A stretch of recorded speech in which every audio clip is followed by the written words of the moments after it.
Olá, pessoal. Nesse vídeo eu vou abordar uma dúvida frequente no consultório. Eu preciso me preocupar com o meu filho que está roncando? Então nós vamos falar quando se preocupar, como que a gente pode fazer a abordagem e o que acontece se a gente não se preocupar e não tratar. Eu sou a doutora Cristiane Fundo Santos, eu sou pediatra e médica do sono, e se você quiser saber mais sobre esse assunto, continua aqui nesse vídeo.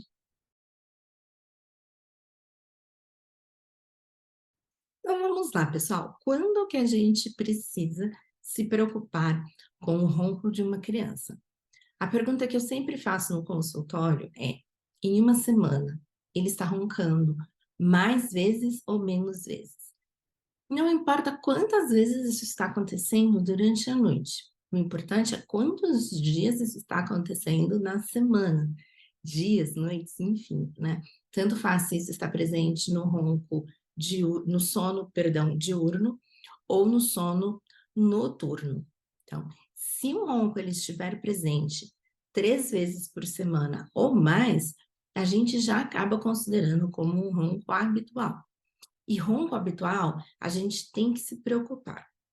O ronco habitual, que é esse presente 3 vezes por semana ou mais, ele pode se associar à apneia do sono. Às vezes, as famílias chegam e falam assim: ele ronca, para de roncar e aí ele faz um ronco mais alto. O que está acontecendo nesse momento? Nesse momento, aconteceu uma apneia. A de ausência, apneia de respiração.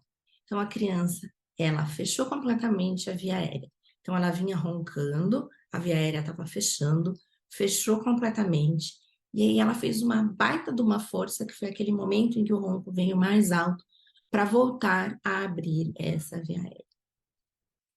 Obviamente, se a gente tem isso além do ronco, a gente tem um caso mais grave. Mas, conforme a gente vai falar mais para frente, mesmo o ronco não associado a esses quadros de apneia, tem problemas para a criança. Muito bem, identifiquei aí que o meu filho está roncando 4 vezes por semana, 5 vezes por semana, todos os dias. O que eu faço? O primeiro passo é conversar com o pediatra. Então, a gente vai precisar analisar se esse nariz está entupido. Esse nariz ele pode estar entupido por uma rinite, ele pode estar entupido porque a adenoide está atrapalhando a respiração lá atrás, no nariz, que é algo que a gente não consegue fazer a avaliação pelo exame físico. O ideal é que a gente faça uma nasofibroscopia, é um aparelhinho que entra aqui pelo nariz e vê se a saída do nariz lá atrás está ocupada pela tal da adenoide, que muitas vezes aí é conhecida como carne esponjosa. Tendo rinite, tendo adenoide, a gente vai precisar tratar isso. Então, esse tratamento, ele pode passar pela lavagem nasal, pelo uso de um corticoide nasal, pelo controle ambiental. Então, às vezes, você tem uma casa em que tem adultos, adolescentes, crianças fumando, isso vai prejudicar a respiração de quem tem rinite. Um quarto com muitas coisas dentro desse quarto, acumulando poeira, isso vai piorar a rinite. Mofo, poeira intensa, uma construção do lado da casa, que às vezes está acontecendo, a própria casa da família em reforma. E aí a gente precisa controlar da melhor forma possível esse ambiente e também fazer o controle medicamentoso quando necessário dessa rinite. Para a adenoide, algumas vezes esse tratamento clínico consegue reduzir e não ser necessário fazer a cirurgia, mas muitas vezes a gente precisa da cirurgia. O grande problema é que nós temos um crescimento facial bem intenso durante a infância. E para esse crescimento facial acontecer de forma correta, eu preciso estar respirando pelo nariz. Se o meu nariz ele está entupido, seja aqui na frente, seja pela adenoide, eu vou respirar de boca aberta. E se eu respirar de boca aberta, primeiro eu vou mudar a musculatura da minha face. Se eu já mudei a musculatura da minha face, além desses tratamentos que a gente falou anteriormente, eu vou precisar também da ajuda de um fonoaudiólogo para melhorar o tônus dessa musculatura. Às vezes a gente faz a cirurgia, o nariz está desobstruído e a criança continua. O que eu preciso? Fortalecer essa musculatura.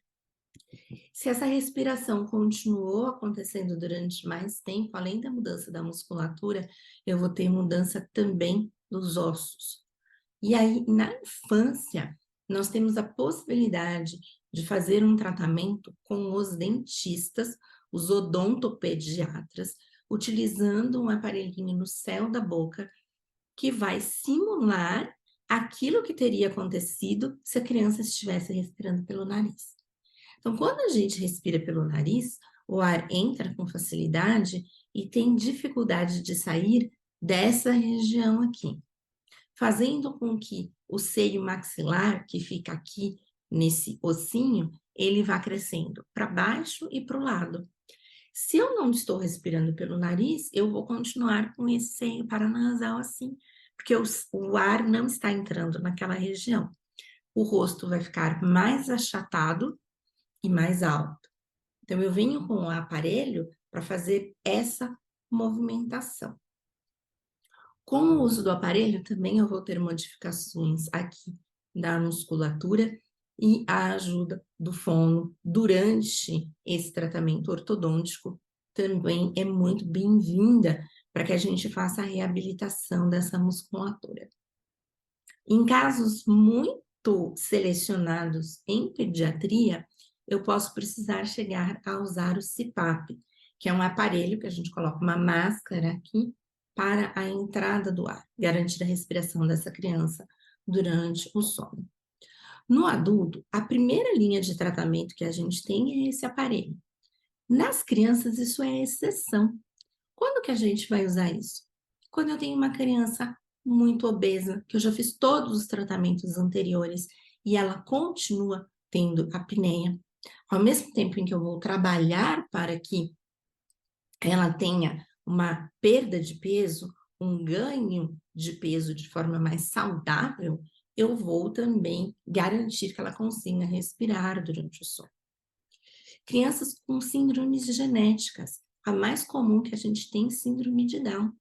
Pacientes com síndrome de Down, às vezes, passam por todos esses tratamentos e ainda mantém uma apneia, e aí a gente precisa usar o CPAP.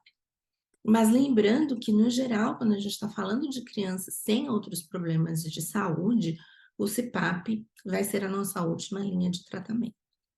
E falando um pouquinho mais aí do que eu já abordei agora nesse último momento, o controle do peso, ele é essencial. A gente sabe que para o adulto, a obesidade, o sobrepeso é um fator de risco extremamente importante para os problemas respiratórios do sono. Nós temos visto cada vez mais crianças também com sobrepeso e com obesidade. Fazer o controle desse peso vai ser muito importante para várias condições de saúde, inclusive para ronco e para apneia. E se eu não tratar? Não quero fazer a cirurgia, tenho medo de fazer a cirurgia, não tenho alguém que faça o acompanhamento de fonoaudiologia na minha cidade, não tenho um dentista que faça o acompanhamento de odonto na minha cidade. Tenho, mas não quero, por qualquer que seja o motivo. O que pode acontecer com essa criança? Nós já sabemos que a apneia do sono traz muitas consequências, mas nos últimos anos nós vimos que mesmo o ronco não associado à apneia traz as mesmas consequências. O que vai acontecer são intensidades diferentes. Então, se eu tenho ronco sem apneia, eu vou ter uma intensidade dessas consequências. Se eu tenho uma apneia leve, essa consequência vai ser um pouco maior. A apneia moderada ainda maior e a apneia grave maior ainda. E afinal, quais são essas consequências? Dificuldade do aprendizado. O aprendizado, ele depende muito do nosso sono. A gente se prepara para o aprendizado do dia seguinte, nessa noite, e repassa as informações do dia também nessa noite. Então, se eu não dormir bem, primeiro, eu não vou reter aquilo que eu aprendi naquele dia, mas eu também não vou estar preparado para aprender bem no dia seguinte. Outra consequência importante, nós temos alterações de vários hormônios durante a noite. Se eu não durmo bem, eu tenho alteração desses hormônios durante o dia. E aí eu tenho alterações de hormônios que levam à saciedade. Eu tenho menos saciedade. Eu preciso comer mais para saciar a minha fome. Eu altero meu hormônio de fome, eu tenho mais fome. E aí imagine o que está acontecendo com ter mais fome, menos saciedade. Eu vou acabar comendo muito mais. Quando eu tenho uma alteração muito intensa desses hormônios, além de ter mais fome e menos saciedade, eu tenho vontade de comer coisas mais calóricas. Vocês já estão vendo a quantidade de ganho de peso que a gente vai ter se não dormir bem. Crianças com ronco, mesmo sem apneia, têm um risco maior de ter aumento da pressão arterial. E aí, se eu tenho uma criança que está tendo mais fome, menos saciedade, vontade de comer coisas mais calóricas, que está ganhando mais peso, tudo isso já vai favorecer com que ela tenha um aumento de ter hipertensão pelo aumento do risco de obesidade. Mas o ronco, mesmo sem a obesidade, vai aumentar ainda mais esse meu risco de hipertensão. Tudo isso junto vai fazer com que essa criança tenha maior risco de ter problemas no metabolismo do açúcar, maior risco de diabetes, no metabolismo das gorduras, maior risco de entupir as artérias, de ter colesterol alto, de ter um problema cardíaco cedo na vida. Deixa eu ver se eu esqueci alguma coisa aqui. Esqueci uma coisa muito importante: alteração do humor, gente. Quando a gente não dorme, a gente não está de bom humor no dia seguinte. E uma coisa muito importante é que a criança, diferente do adulto, tem a manifestação de não ter dormido bem agitada. Então, se a gente não dorme, a gente fica meio lentificado, sonolento. O que acontece com a criança? Ela começa a ficar agitada, ela quer uma coisa, ela quer outra coisa, e nenhuma das coisas está fazendo ela ficar feliz, e ela começa a chorar, e ela começa a ficar birrenta. Essas alterações de humor são muito frequentes a gente encontrar em uma criança que não está dormindo bem. Muitas vezes, até essas crianças chegam a receber o diagnóstico de transtorno de déficit de atenção e hiperatividade. E quando a gente vai ver, ela não está dormindo bem. Ou ela não está dormindo bem porque não está dormindo o tempo adequado, ou ela até está dormindo o tempo adequado, mas tem alguma coisa durante o sono que está atrapalhando. Uma das coisas que pode estar atrapalhando, por exemplo, é o fato dela estar roncando, ou o fato dela estar se movimentando muito, ou ela está tendo muito sonambulismo, muito terror noturno. Comecei a trazer para vocês aqui outras questões de sono que podem atrapalhar a qualidade de sono da criança e que eu vou abordar em outros vídeos.